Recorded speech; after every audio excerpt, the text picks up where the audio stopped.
Contemplating today's Gospel. Liturgical Day, 25th Sunday in Ordinary Time.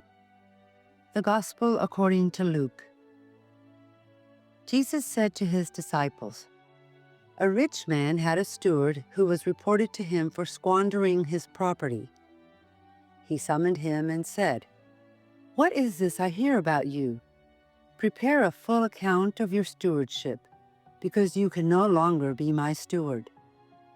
The steward said to himself, 'What shall I do, now that my master has taken the position of steward away from me?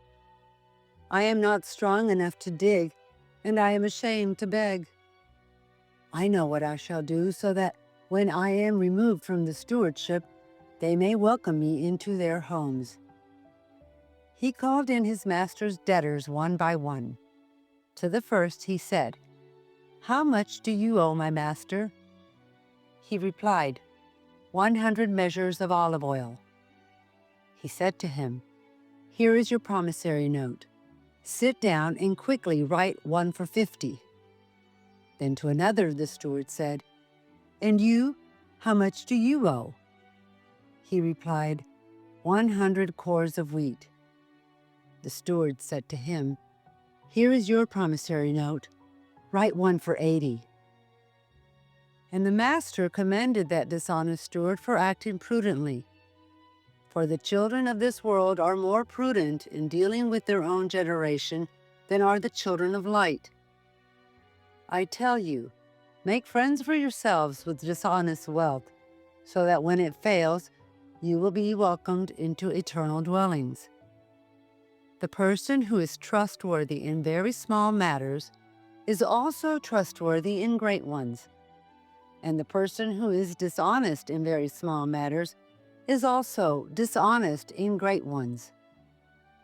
If, therefore, you are not trustworthy with dishonest wealth, who will trust you with true wealth? If you are not trustworthy with what belongs to another, who will give you what is yours? No servant can serve two masters. He will either hate one and love the other, or be devoted to one and despise the other. You cannot serve both God and Mammon." Commentary by Father Joan MARQUÉS from Vilamarí, Spain. You cannot serve both God and Mammon. Today the Gospel presents us with the figure of the unfaithful steward, a man who took advantage of his job to steal from his master. He was a simple steward, and he acted like the master. We should bear in mind, first, material goods are good things because they have come from the hands of God. Therefore, we must love them. Second, but we cannot worship them as if they were God and the end of our existence. We must be detached from them. Riches are to serve God and our fellow human beings. They must not serve to dethrone God from our hearts and our deeds. You cannot serve both God and Mammon. Third, we are not the masters of material goods, but simple stewards. Therefore, we must not only preserve them, but also make them produce to the maximum within our means. The parable of the talents teaches this clearly. And fourth, we must not fall into avarice. We must practice generosity, which is a Christian virtue that we must all live, the rich and the poor, each according to their circumstances. We must give to others. What if I already have enough assets to cover my expenses?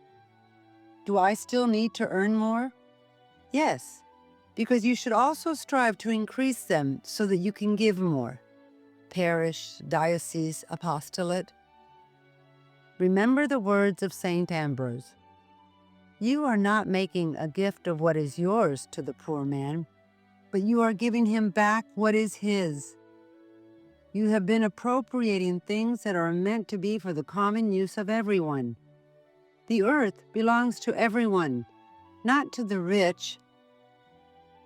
Are you a selfish person who only thinks about accumulating material goods for yourself, like the steward of the gospel, lying, stealing, practicing stinginess and hardness of heart, which prevent you from being moved by the needs of others? Do you not often think of the words of St. Paul? God loves a cheerful giver. Be generous.